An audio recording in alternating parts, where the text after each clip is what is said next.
हाँ जी, देखिए ये आपका आधुनिक भारत के इतिहास का पार्ट 27 है। इसमें हम लोग बहुत अच्छी तरह से पढ़ेंगे 1857 के स्वतंत्रता संग्राम को। ठीक, बढ़िया से एक फ्रेम बनाकर एक सिस्टमेटिक ढंग से पढ़ेंगे, क्योंकि आने वाले एग्जाम में बहुत ये क्वेश्चन पूछता ही है, फेवरेट है एग्जामिनर का। तो हम लोग एक सिस्टमेटिक ढंग से समझ के साथ पढ़ेंगे। तो 1857 का स्वतंत्रता संग्राम कह लीजिए, सैनिक विद्रोह है, राष्ट्रीय विद्रोह, इस सभी नामों से जाना जाता है 1857 के स्वतंत्रता संग्राम को।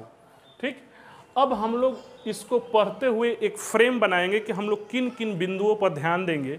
तो सबसे हम लोग पहले पृष्ठभूमि पर ध्यान देंगे। किस पर ध्यान देंगे? पृष्ठभूमि पर। स्वरूप पर ध्यान देंगे कि क्या स्वरूप था 1857 के क्रांति का। समझ रहे हैं? स्वरूप समझ रहे हैं ना? एक रूप होता है ना, स्वरूप तो समझ रहे हो ना, बताए हैं पीछे। तो स्वरूप के बारे में चर्चा करेंगे और स्रोत कौन कौन से हैं जिनसे के आधार पर हम लोग 1857 की क्रांति को पढ़ते हैं। कुछ सोर्स तो होगा, बात समझ रहे हो? तो स्रोत पर चर्चा करेंगे, कारण पर चर्चा करेंगे आने वाले क्लास में। तो कारण में दो तरह के हो जाएगा, एक दीर्घकालीन हो जाएगा कि क्या कारण है, लोगों के मन में गुस्सा क्यों फूटा ना। एक हो जाएगा तत्कालीन, जो आप जानते रहे हो ना, चर्बी वाला कारतूस ना। और आगे चर्चा करेंगे विस्तार का। विस्तार का मतलब कि कैसे फैला, मतलब बैरकपुर से दिल्ली, दिल्ली से कानपुर, कानपुर से लखनऊ, लखनऊ से फिर ये बिहार जगदीशपुर, ये किस तरह से इसका विस्तार हुआ। एक एक ढंग को हम लोग पढ़ते चलेंगे और अंत में चर्चा करेंगे कि परिणाम क्या हुआ, ये क्रांति सफल हुआ कि विफल हुआ, इसकी चर्चा करेंगे। मतलब आने वाले क्लास में हम लोग इन्हीं सब चीज़ों पर चर्चा करेंगे, तब आपका ये 1857 का क्रांति परिपूर्ण हो जाएगा। समझ लेंगे हम लोग, कहीं से भी क्वेश्चन पीटी मेंस कहीं से भी आए आप लोग लिख सकते हो, समझ सकते हो। ठीक, किन किन बिंदुओं पर चर्चा करेंगे जी हम लोग? पृष्ठभूमि, स्वरूप, स्रोत, कारण, विस्तार, परिणाम। आज हम लोग पृष्ठभूमि तो पहले समझिए जाएंगे, स्वरूप और स्रोत के बारे में हम लोग आज चर्चा कर लेंगे। किस पर चर्चा कर लेंगे? स्वरूप। स्वरूप यानी कि ये विद्रोह था क्या। ठीक, तो कुछ लोगों ने कहा देखिए कि ये सैनिक विद्रोह था। क्या था? सैनिक विद्रोह। कुछ लोगों ने राष्ट्रीय विद्रोह कहा और बीडी सावरकर ने इसे स्वतंत्रता संग्राम कहा। स्वरूप यानी कि ये विद्रोह किस टाइप का विद्रोह था ना। क्या ये सैनिक विद्रोह था, क्या ये राष्ट्रीय विद्रोह था? राष्ट्रीय विद्रोह कहने का अर्थ ये हुआ कि इस विद्रोह में सभी वर्ग के लोगों ने भाग लिया। राष्ट्रीय विद्रोह कहने का मतलब क्या हुआ? सभी वर्ग के लोगों ने भाग लिया। सैनिक विद्रोह केवल सैनिकों ने लिया। ठीक, स्वतंत्रता संग्राम यानी कि अंग्रेजों के खिलाफ स्वतंत्रता की बात। देखिए बीडी सावरकर की दूरदर्शिता की वो 1800 उसी समय, मतलब बुक तो आया था 1806 में, स्वतंत्रता संग्राम था कि क्या था। आप भी पढ़ोगे तो आप भी एक निष्कर्ष पर पहुंचोगे, बहुत अच्छी तरह से पढ़ोगे कि ये क्या था।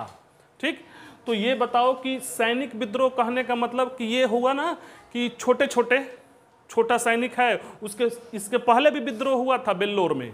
ठीक, सैनिक विद्रोह 1857 के पहले भी हुआ था। सैनिकों में छूट-फूट हो जाता है, बात समझ रहे हैं। बेल्लोर में विद्रोह हुआ था इसके पहले भी, बात समझ रहे हैं। तो अंग्रेज ये मानकर चलते थे कि हल्के में लेते थे कि ये बस सैनिक विद्रोह था, बढ़ा चढ़ा कर नहीं पेश करते थे ना, क्योंकि उन्हीं के लिए एंटी हो जाता ना वो बात। तो वो इसको छोटा डाउन करके बताते थे। सैनिक विद्रोह मतलब किसी बटालियन में हुआ, उसको हम लोगों ने दबा दिया। तो ज़्यादातर सैनिक विद्रोह बोलने वाले अंग्रेज भी होंगे, एक भारतीय भी थे, दूगो, देख लीजिए। तो सर जॉन लॉरेंस बोला कि ये कुछ नहीं था, ये सैनिक विद्रोह था। ये आपसे पूछेगा, सर जॉन लॉरेंस बोला कि ये सैनिक विद्रोह था। दूसरा बात, सर जॉन सीले बोला कि ये भी सैनिक विद्रोह था ना। और टेवेलियर होम्स भी बोलाता है कि ये सैनिक विद्रोह। देखिए सैनिक विद्रोह बोलने वाले अंग्रेज हैं, कुछ भारतीय भी थे जो इसको सैनिक विद्रोह बोलते थे। सर सैयद अहमद खां, ये देखिए, ये बोल रहे थे कि ये क्या है, सैनिक विद्रोह था। और दुर्गादास भी बोल रहे थे क्या कि ये सैनिक विद्रोह है।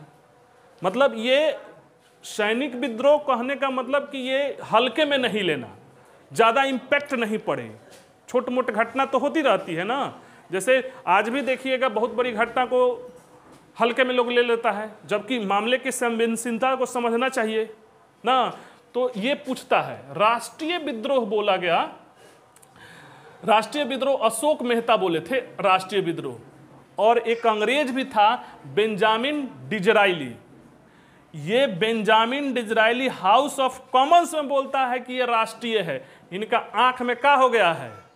सर सैयद अहमद खां को समझ रहे हो, आंख आ गया है। ये हाउस ऑफ कॉमन्स लंदन में बोल रहा है कि ये राष्ट्रीय विद्रोह था। यानी राष्ट्रीय विद्रोह कहने का मतलब कि सभी वर्गों ने भाग लिया है। बात समझ रहे हैं? क्या गरीब, क्या मजदूर, क्या अमीर, क्या किसान, हर तरह के वर्ग लोगों ने इसमें भाग लिया है। इसके लिए राष्ट्रीय बेंजामिन डिजराइली और बीडी सावरकर ने साफ कह दिया कि सुनियोजित स्वतंत्रता संग्राम है ये। तो स्वरूप में हम देखें कि किन लोगों ने क्या कहा, सैनिक विद्रोह, राष्ट्रीय विद्रोह, स्वतंत्रता संग्राम। इसीलिए देखिए स्वतंत्रता संग्राम भी लिखे हैं, सैनिक विद्रोह में भी लिखे हैं, राष्ट्रीय विद्रोह में लिखे हैं। और भारत सरकार क्या मानता है, आप क्या मानते हैं, आप पढ़ लेने के बाद किस निष्कर्ष पर जाते हैं, यह आपकी चॉइस है। क्वेश्चन 1 नंबर में पूछ सकता है कि सैनिक विद्रोह किन लोगों ने बोला था। भारतीय में सर सैयद अहमद खां दुर्गादास, राष्ट्रीय में अशोक मेहता बोले थे, और बेंजामिन डिजराइली और बीडी सावरकर तो बोले थे कि ये स्वतंत्रता संग्राम है। ठीक, अब स्रोत के बारे में चर्चा कर लेते हैं। इस स्रोत क्या है, कौन कौन सा, किस आधार पर हम लोग पढ़ रहे हैं, क्या सोर्स है ना। तो बीडी सावरकर की एक बुक थी, ठीक, लिखे थे वो 1906 में, लंदन में ही रहते थे, इंडिया हाउस में रहते हुए लिखे थे। हम बताएंगे बीडी सावरकर, जब क्रांतिकाली आंदोलन पढ़ाएंगे ना, वहाँ बताएंगे कि बीडी सावरकर क्या चीज़ थे। ठीक, आपको लगेगा कि हाँ व्यक्ति को मौका नहीं मिला, भेज दिया काला पानी, नहीं तो व्यक्ति में था कुछ। ठीक, परिणाम तो बुक उनका बुकवे देखकर लग जाएगा कि क्या राष्ट्र के प्रति चेतना रही होगी, क्या समर्पण रहा होगा, क्या देशभक्ति रहा होगा। आदमी के विचार से पता चलता है, आदमी के बल में थोड़े होता है, देह में कुछ थोड़े होता है, वो तो सब तो बराबर है, 70-80 किलो का सब आदमी, विचार में पावर होता है, वो तो दिख जाता है इन बुक से। इनका एक बुक था the Indian war for independence, the Indian वार। इस बुक को भूलिएगा भी नहीं, एज ए भारतीय, परीक्षा के दृष्टिकोण से नहीं, एज ए इंडियन इस बुक को नहीं भूलिएगा। बात समझ रहे हैं? The Indian war for independence 1906 में ये हुआ था। ये प्रथम, इसमें कहा गया कि इंडियन वार फॉर इंडिपेंडेंस में ये बोले कि ये प्रथम स्वतंत्रता संग्राम है, स्वतंत्रता संग्राम है ये, मतलब अंग्रेजों से छुटकारा पाने का। लिखा गया 1906 में, मगर उसको बता रहे थे। ठीक है, अब देखिए इस बुक के बारे में पूछता है कि ये मूलतः मराठी भाषा में लिखी गई थी। मूलतः ये किस भाषा में लिखी गई थी? मराठी भाषा में। ये बुक जो था ना, अंग्रेजों के लिए एटम बम था। इसके प्रकाशन के पूर्व ही रोक लग गया कि मत प्रकाशित कीजिए, इतना हल्ला था। ये चोरी से हॉलैंड में प्रकाशित हुआ, वही डच वाले हॉलैंड, चोरी से प्रकाशित हुआ। ये लंदन में थे, इंडिया हाउस में, वहीं पे वो बुक लिखे थे। और ये इतना बुक हो, मतलब अंग्रेजों के लिए खतरनाक साबित हुआ ना कि मत पूछिए। मतलब गजब की बातें थी इसमें, गजब का भावनाएं थी, गजब का ये था, मतलब एटम बम से कम नहीं था अंग्रेजों के लिए। अब देखिए सभी क्रांतिकारी, जितने भी क्रांतिकारी घटनाएं हुई, वो इसी बुक से प्रेरणा ली है, the Indian war for independence. मर जाने की जो अपने वतन पर, अपने देश पर जो एक ना होता है प्रेरणा आता है, वो इसी बुक से आया है। मर मिटने की भावना, जान चले जाए मुस्कुराते मुस्कुराते फांसी पर चढ़ने की जो भावना आ रही थी ना लोगों में, बीज जो देशभक्ति का पनप रहा था, राष्ट्रवाद पनप रहा था, ये वही बुक है। इसीलिए अंग्रेजों ने प्रकाशन के पूर्व ही पहले एडिशन रोक लगा दिया था। फिर भी इसका ये बुक इतना ये था कि लाला हरदयाल जो गदर आंदोलन के प्रवर्तक थे, सेकेंड इसका एडिशन कराए। फर्स्ट एडिशन तो ये रहा, सेकेंड एडिशन भगत सिंह बांटते थे छपवा छपवा कर, सेकेंड थर्ड एडिशन करवाए भगत सिंह। इस बुक को देख लीजिए। ठीक, सुभाष चंद्र बोस फोर्थ एडिशन कराए। समझ रहे हैं? ये बुक जितने क्रांतिकारी हुए मर मिटने की भावना जो देश पर आई वो ऐसी बुक को पढ़कर आई, the Indian war for independence, BD Savarkar. बात समझ रहे हैं, बता रहे हैं, ठीक। और वहीं पे थे एक है सर सैयद अहमद खां, इनकी एक बुक थी असबाब ए बगावते हिंद। देख रहे हैं आप लोग, तो समझ ही रहे, ये कह रहे हैं कि सैनिक विद्रोह है इसमें, है देखिए, मतलब बहुत हल्का छोटा उसको पेश करना, जबकि था एक्चुअल में राष्ट्रीय।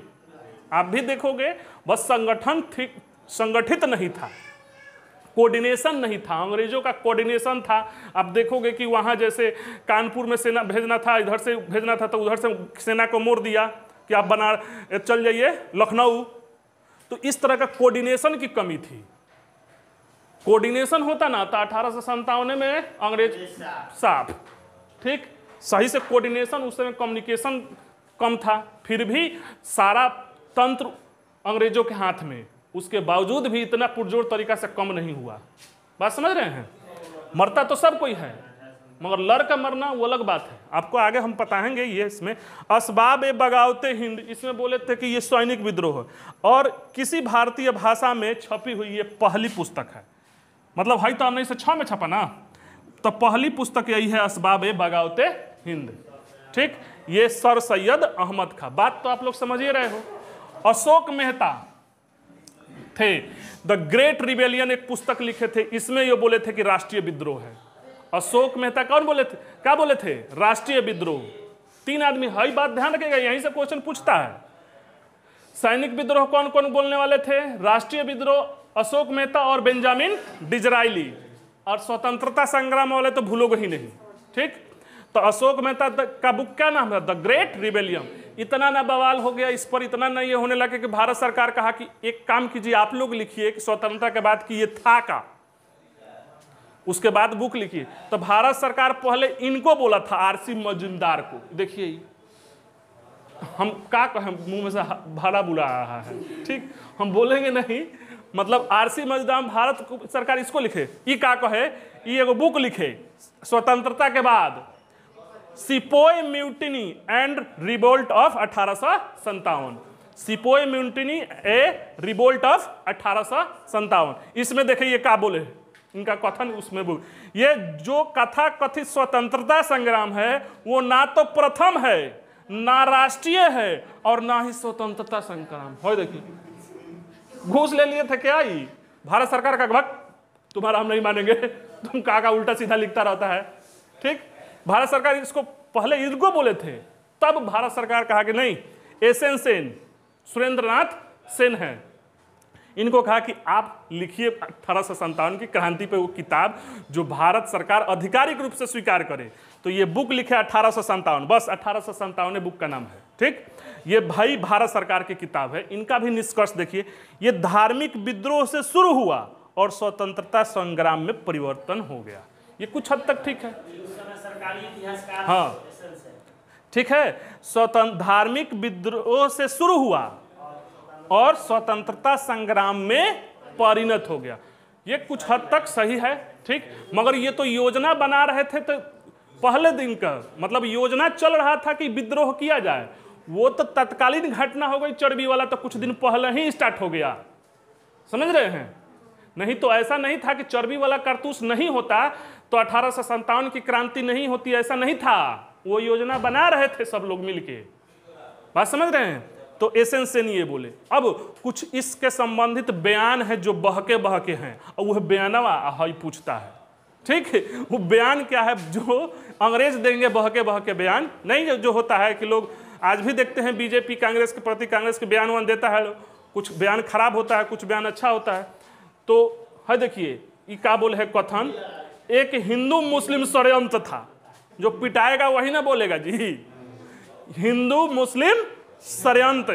ये कौन, टेलर और आउट्रम बोला, टेलर और आउट्रम की ये हिंदू मुस्लिम षड्यंत्र था।